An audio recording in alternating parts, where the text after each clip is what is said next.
사람을 표현하는 여러 가지 표현들이 있는데 그 중에 하나가 사람은 망각의 동물이다 이렇게 말을 합니다. 한마디로 잘 잊어버린다는 거죠. 요즘 이것을 너무나도 많이 실감하며 살아가고 있습니다.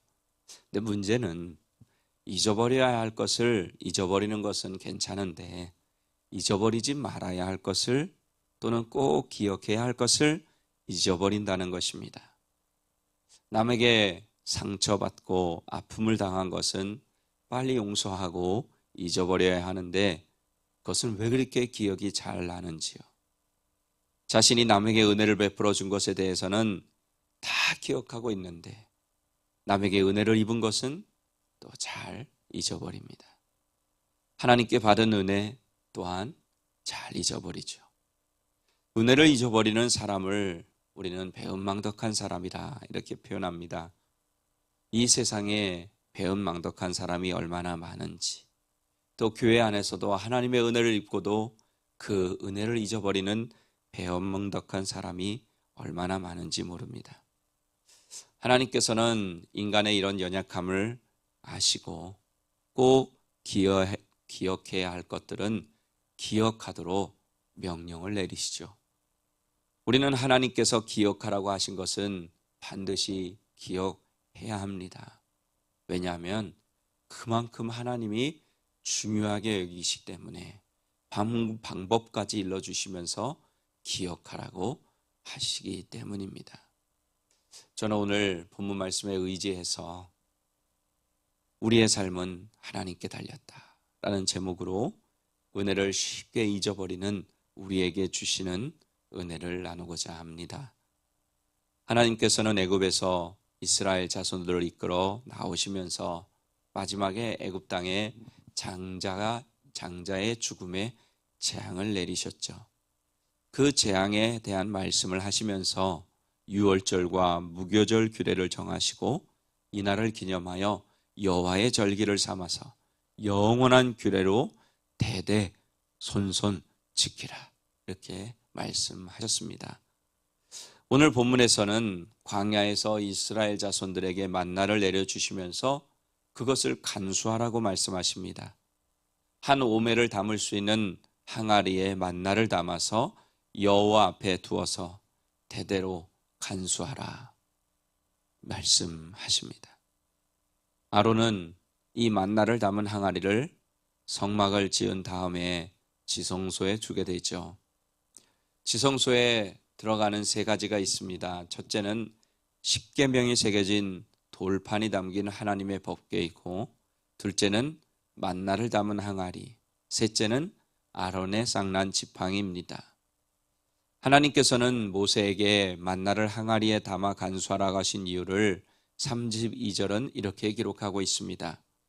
모세가 이르되 여호와께서 이같이 명령하시기를 이것을 오멜에 채워서 너희의 대대 후손을 위하여 간수하라. 이는 내가 너희를 애굽 땅에서 인도하여 낼 때에 광야에서 너희에게 먹인 양식을 그들에게 보이기 위함이니라 하였다 하고. 아멘. 하나님께서 만나를 간수하게 하신 이유가 뭐냐? 후손들을 위해서라는 거예요. 후손들에게 보여주시기 위해서, 그것을 보면서 하나님께서 자신들의 조상을 애굽 땅에서 인도하여 내시고 먹을 것이 없는 그 광야에서 양식으로 어떤 것을 먹여주셨는지 보여주시기 위해서 그렇게 하라고 하신 것입니다. 이스라엘 자손들이 광야에서 먹은 이 만나가 뭐가 그렇게 중요하냐고, 뭐가 그렇게 중요해서 후손들을 위해서 간수하라고 하시는 것일까요? 하나님께서는 지금 만나 자체가 중요한 것이 아니라 이 만나를 통해서 후손들이 기억해야 할 사실이 있다는 것을 가르쳐주고 계신 것입니다. 그것이 무엇입니까? 결국 사람은 하나님의 손에 달렸다는 것입니다. 인생은 하나님의 손에 달렸다는 것입니다. 죽고 사는 것, 인간의 생명, 하나님께 달렸다는 것을 기억하라는 것입니다. 알고 있는 대로 광야는 양식을 구할 수 있는 곳이 아니죠. 광야에는 먹을 것이 없습니다.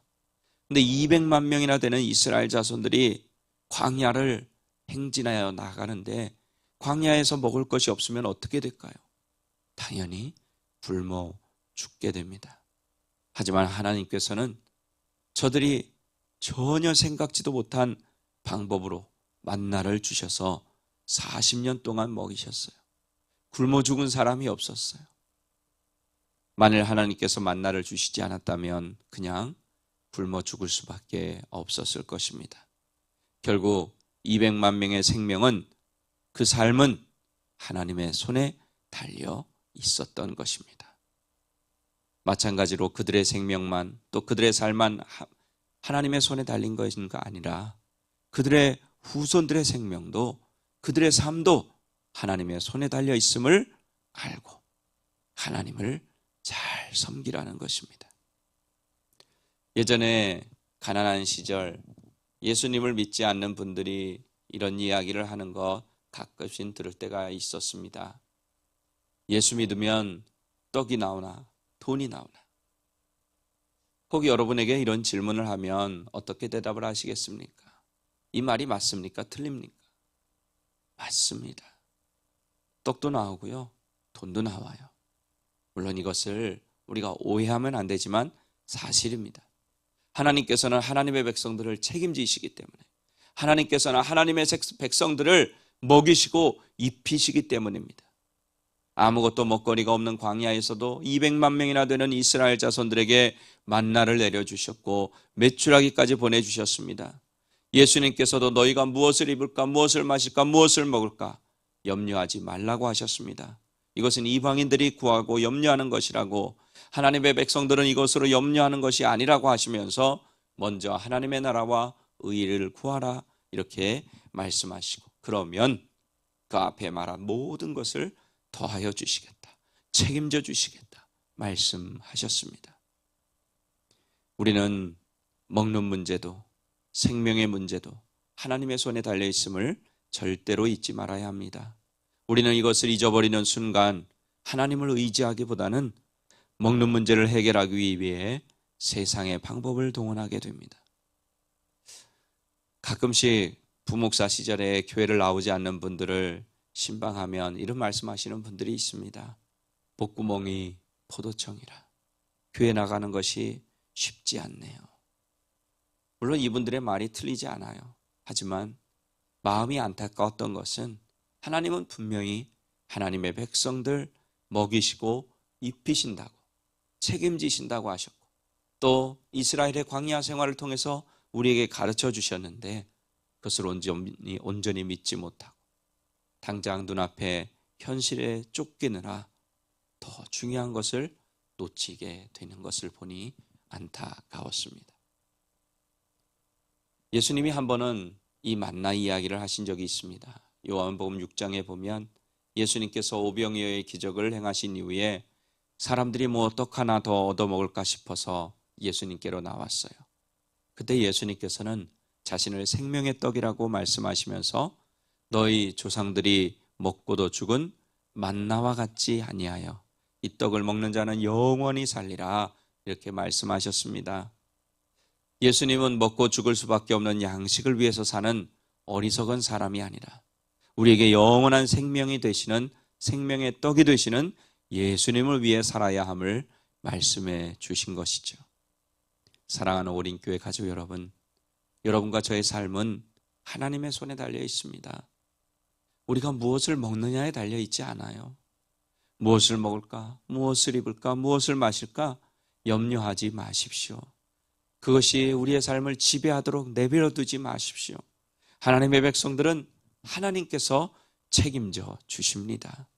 그것을 기억하기 위해 만나를 간수하라고 하나님께서 말씀하신 거예요.